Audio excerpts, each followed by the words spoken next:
Welcome to the NSPCC Learning Podcast. This is the second half of a conversation between Colin Smy from the NSPCC's Blackpool Better Start service and Ged Docherty, Team Manager at For Baby's Sake in Blackpool. The discussion, recorded in September 2023, looks at how For Baby's Sake uses therapeutic, trauma-informed and strengths-based approaches to support parents going through adversity during the early years. In this part, Colin and Ged will talk about why it's so important to involve fathers in early intervention. And if you haven't listened to the first part of the conversation yet, we advise you do that before listening to this episode. We rejoin the conversation with Colin explaining why early intervention is so important.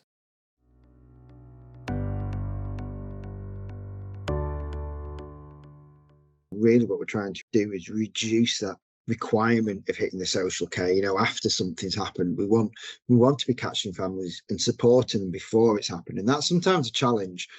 Early intervention of baby's sake limits the need for a social worker because nothing's gone wrong.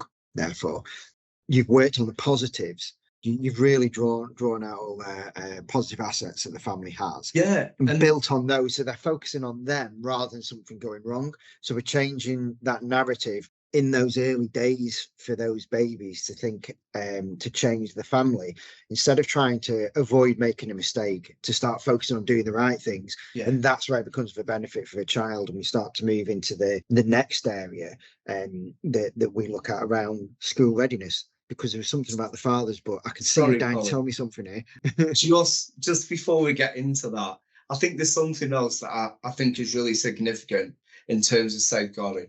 So we have a particular approach in For Baby's Sake, which is that we eradicate the use of shame from the work that we do. When we have families who've been in situations, multiple situations, that have the potential to cause them to feel shame, we take that shame away from the work that we do. But what we don't do is take away accountability. So we support people without the use of shame to accept accountability and responsibility for any behaviours that have caused harm to them or others. And we work on that. But we do absolutely come from a strengths-based and asset-based perspectives, because there will be stuff. We just need to find it. We need to encourage those families to identify it. And when we find those gold nuggets, that's where we start to build on it. And that's in harmony with the other ways of working, the new models of practice that are being developed in Blackpool, especially like our Blackpool Families Rock model of practice. Yeah, and I think those things really help families face up to the adversities that they come across on a daily basis. And instead of those being, individually, you or I could, or most people could probably cope with challenges around clothing, around food, housing, parenting, education, whatever it may be. But if we put, counting them on your fingers, if you put all those 5 things together at once and make a fist, and that's a lot for people to have to deal with in one go. And you or I would struggle to deal with all those in one go. 1, 2, possibly even 3 you could deal with at a time. It'd be an inconvenience, but to deal with them all at the same time, which we know in areas of deprivation tends to be actually they're facing multiple level of adversity. So whilst we're going in to talk about one thing with parenting and how the children are doing, actually we've also got to bear in mind that they might also be trying to figure out how they put the heating on tonight. They might also be trying to figure out how they put food on the table or avoid other things that are going on, make sure there's clothing. So we kind of have to think about those adversities and take the positives out of where we can to where people are doing well. And it brings me to a question around the therapeutic work, which I think is what you're sort of leading into there, to face those adversities that you might do to help families rethink about what they're facing instead of us stigmatizing them. And that's what, ultimately leads to limiting the safeguarding challenges that we have. So what are some of those therapeutic, before we go on to talk about fathers and school readiness that I've got jotted down here, what are some of those therapeutic works that you do? So I guess one of the things, because I'm conscious we are limited on time, but if we think about the team and I are trained in the use of DBT, dialectic behavioural therapy. One of the things that is really useful within that concept It's called a chain analysis. And what that does is it supports a person to think in a particular way.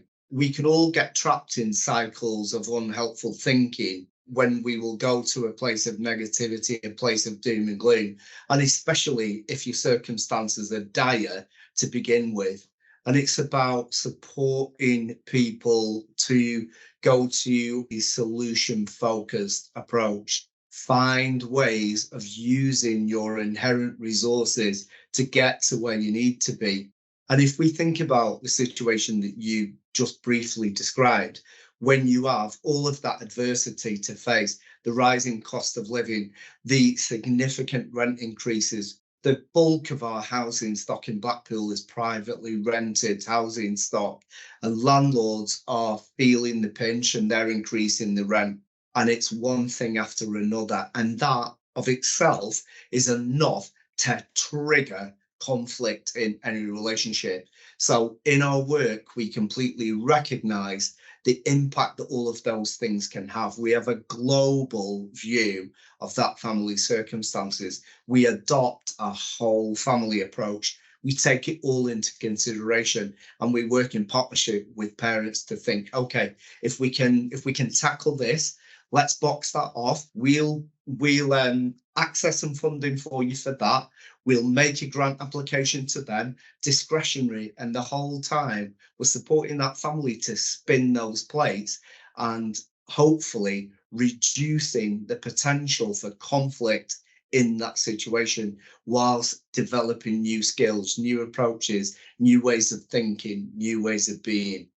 Yeah, and I think what's important is when we've reduced all those challenges, it's allowed us, obviously within your Baby Safe team, to bring those families. And I think it's a safe bet to describe it as you've brought those families to the starting line. Really, when we look at a lot of other, families, when we've had children growing up, we've been able to take ourselves to services with our babies and just join in from the off. Some of our families are facing those adversities, need to navigate that to start with in the early days of their children's, their babies' lives. And need that therapeutic work to get to the starting line. So the other things that we implement through Better Start, I know you've seen the parent-infant relationships. So being able to address that and understanding how that triad of the parenting and the baby works and how important and invaluable it is. And then understanding home learning environments, because it's not just about being at a nursery or at a staying place. Understand actually in the home how you're experiencing that. And I think we've seen that with Jake and Charlotte and the way they've spoken about their lives changing and moving forward. And I think there's clips within there where they're talking about they've changed their relationship, they've changed their outlooks, they've changed the way they view their impact as parents, and especially Jake, his impact has been being a father, which probably brings us to the latter areas of talking about why it's important to include fathers in early intervention. We already know we've spoken about fathers who are actively involved have a positive impact on children's education, their attainment, their social and emotional development, how they form relationships with others, with their reading, with all lots of things. And adversely, those who aren't involved have the opposite impact. One of the other aspects that's come up recently, which supports school readiness, is a study recently by Leeds University and Fatherhood Institute, a long-term study, has looked at the impact of involved fathers in children's education. Yeah. And they've established the actual specific age ranges in the years of the children we're talking about here. They just about snip into the 1,001 day bracket, because at age 3, in the 3rd year, a father who's involved in a child's education has a positive impact on their key stage results at age 11. So they've tracked enough children involved with fathers now from the age 3 up to age 11, and been able to see a consistent pattern of involved fathers at 3. Their children performed well at key stage 2, so they've had a positive impact on the child's educational development and performance. Not to say that mums don't, but we know that fathers and mothers provide different inputs, don't they? 100%. There is a huge impact of how fathers are able to support their babies in their lives, and that's why we do a lot of work in Blackpool around that. But to bring it back to yourself, and we're looking at Jake and Charlotte, is the impact that you see in your teams, because you'll have some families where father is present with mum, some families where father isn't present at all, and some families, I'm sure, where father is actually the main parent that you come across, the primary caregiver. So it's just asking for your reflections, really, and what you see the challenges are for men. We've established that men and fathers are important in child's lives. We know that. We've got reports to prove it now, and we can see the impact of the power of play on children. But for you, where do you see that importance for fathers, and what are the challenges that fathers face in being involved in early intervention? That is a really complicated question. Very complicated. It is a complicated question. So let me try and hang my hat on something. I guess from a personal perspective, I spent a lifetime in various roles working with children and families where I would sit around the table and I would be the only man. And now my eternal question was, where are the men? Where are the dads? Why is dad not here? I did that as a family worker. I did it as a social worker. And men always seemed to be missing. And I was always extremely curious about why we couldn't pull them into the circle.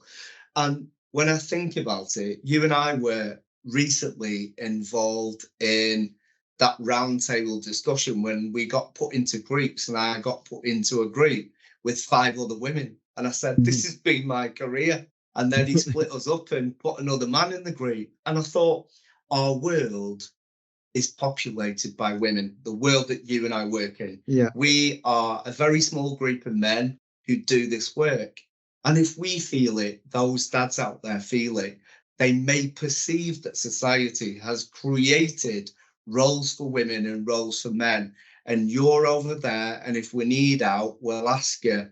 And it's about encouraging those men not to see the world that way, to see the joy in their baby, in their child, to acknowledge and accept the considerable influence that they can have on their child. We talk about it with our For Baby's Sake dads all the time.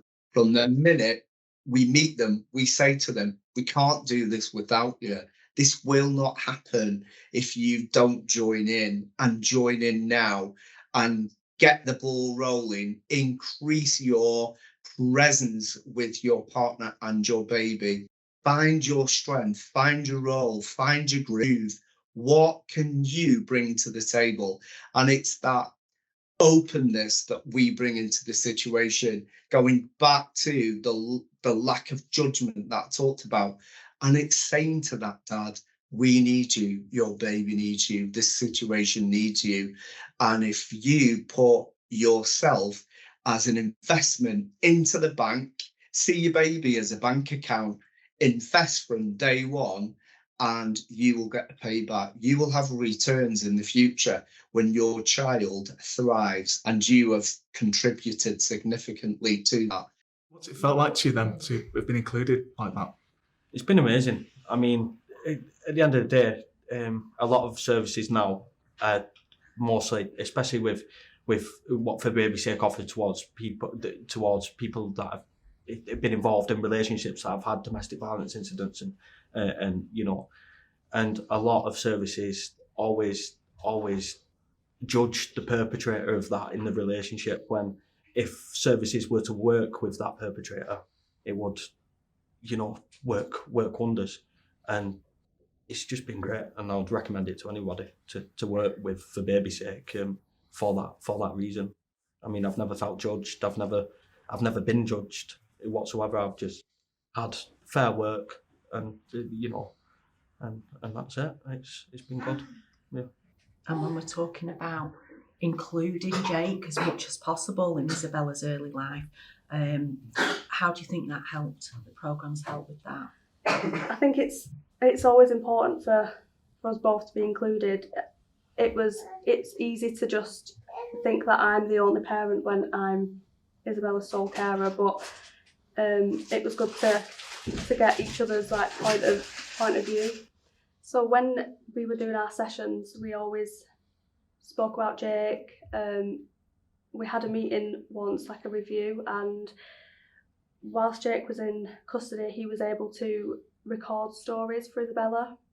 And Karen, I don't think had ever heard Jake's voice, and Ged had never heard Jake's voice, but we got to share the story that Jake had read for Isabella in that session, which was really nice, because you got to know Jake a little bit and listen to his story for Isabella. Men need to believe that they are valued as a parent. Yeah, and I think not enough men do. I think it's fantastically put that, because I think what we come across, it's that value as a parent. Yeah. And it's not even that value as a father, it's a value as a parent, being acknowledged as a parent. There is an argument for having their own identity as a father, and the advice for anyone listening who works with dads is to reinforce dad's role at as early an opportunity as possible. Absolutely. Talk to him about his role and value as a parent and his own identity as well. Yeah. And I think this is where in Blackpool we're trying to look at things differently. Everywhere else in the country, you see people putting up dad's stay and play, dad's this, dad's that. Sooner or later, that funding runs out for the duplicated activity that's just on for dads. Yeah. And then dads look at the timetables and say, oh, well, there's nothing that says dad's in it, I can't go. Yeah. It says parent and toddler, so I can't go. Yeah, exactly. Instead of thinking I can go to everything and I'm invited to everything because I'm a parent. And what when we actually listen to dads, and this is a mistake, I think it's not a mistake. I think it's the misinterpretation that people make sometimes, that they put on activities that are specifically for dads, thinking that'll make them come. Is when you listen to dads, they're not saying I want an activity that is just for dads, that is just for me. I would just like there to be more dads there. 9 times out of 10, when you translate what they're saying to you, that's what they're telling you. I just wish there was more dads there, because then I wouldn't feel like the only person in the room. Do you know one of the saddest things that I've heard during my time for baby's sake? So working with this couple, we're still working with them now. When their son was only a few weeks old, we were doing a craft activity with mum and dad downstairs in our family hub. And we were going to do footprints that they could frame and keep as a snapshot of that moment in time of that child's life. And dad was kind of on the sidelines and mum was getting stuck in, enjoying the crafty, creative aspect, whilst we were still having those conversations about the importance of play and connecting with their baby. And I could see that he was really hesitant. And I said to him, "Are you okay? Does this feel okay for you?" And he said, "I don't know how to do it." And I said to him, "Well, which bit don't you know how to do?" And he said, "I don't know how to play. No one taught me how to play." He'd lived with his birth family, and then he was fostered and lived in a number of families, and then went into a children's home. And at no point along that journey did anyone teach that man as a child how to play. And that's his own trauma that he's having to grow up with. And now he's an adult and probably being chastised for not being able to parent his own child. Yeah. Because nobody sat down with him to give him the time to actually ask him, what's happened, how have you done? And now they're just presuming he's not interested. We make assumptions in the work that we do. And we need to sometimes, as professionals, check ourselves. And we need to check in that someone actually knows or has the confidence to be able to share what he did. He was able to share that because we put the investment in during the term of the pregnancy. If we'd just met him at that moment in time and he didn't know us, I wouldn't tell anyone that. But he was able to tell us that because he felt safe, because he knew in that moment in time we would respond appropriately and we wouldn't judge him and find it ludicrous that a grown man who had contributed to the birth of a child did not know how to play. Yeah, it's when people talk about having perfect parents, isn't it? And you quite often can't get the perfect parents. You can only parent off what you've learned as a child. Exactly. Or what you're experiencing as an adult and what you're being taught. And it's much the same within, I think, when there's the expectation that it's okay, father doesn't need to know. Actually, sometimes that's excusing their ability to be able to parent. So all that's doing is actually probably ends up putting more pressure on mum, because sometimes it disengages fathers, because, you know, if you hadn't been there to have that conversation with him, or whoever it was had that conversation, would anybody have ever said to him, or he ever said to anybody, that he didn't know what to do, and then been able to get some help and support in what to do, and actually being told, you know, it's okay, we'll work through this, you do what you feel is best?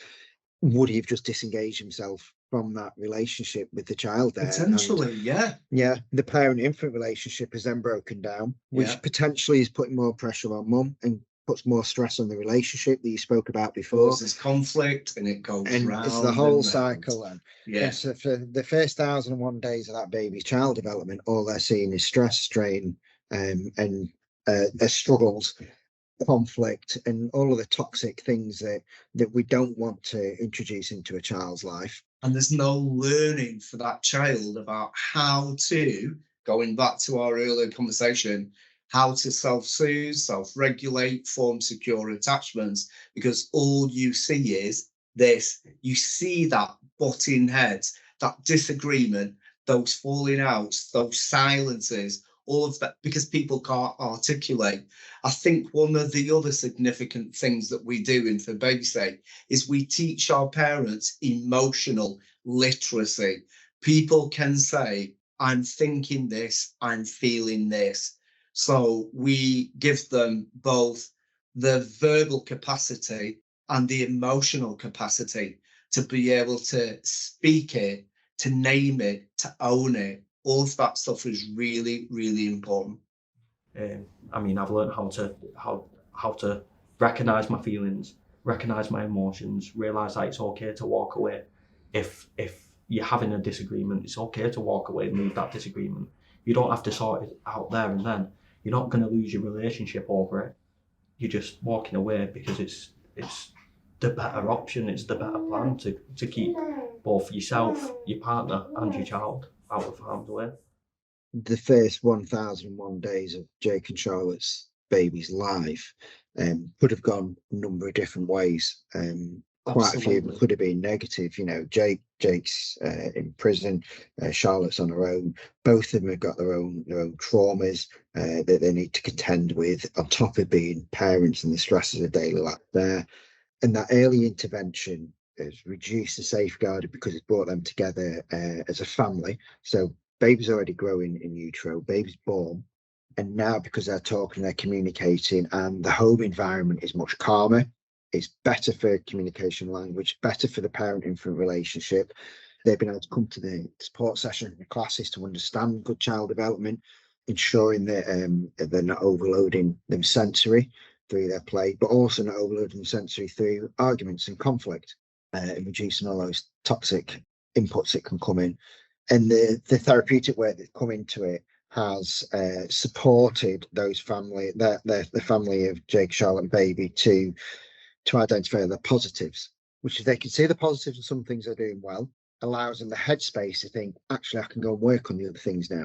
Because it not to say that minimalizes it, but it makes them more absorbable. So when we were talking about the fist of all the things before, being together, actually, if we're able to offset the blow and the downtroddenness of those things that might not be going so well, it actually allows us to have some resilience to them and address them and process them. Meaning that by the end of that 1,001 days, their baby's brain has had the opportunity to develop and be ready for school, had all the input that they need, got supporting relationship, understands their own position, their own social and emotional development, so that their baby can grow up in a different opportunity.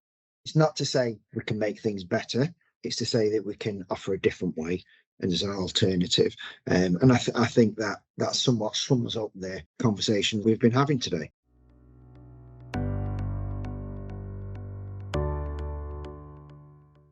Thanks to Colin and Ged for that really informative and thought-provoking discussion on early intervention and supporting parents through adversity. I wanted to end this episode with a contribution from Charlotte, who describes how For Baby's Sake has helped her on her parenting journey. I think the confidence that I've gained from For Baby's Sake is what has made me go to university and want to get a career and better my life for Isabella. I'm going to university to become a paramedic, hopefully, and I would never have done that if I didn't have the people around me helping me and helping me become more confident within myself, not just my parenting, but me as a person becoming more confident. That's just something I would never have done before. Thanks for listening to this NSPCC Learning Podcast. At the time of recording, this episode's content was up to date, but the world of safeguarding and child protection is ever changing. So, if you're looking for the most current safeguarding and child protection training, information or resources, please visit our website for professionals at nspcc.org.uk/learning.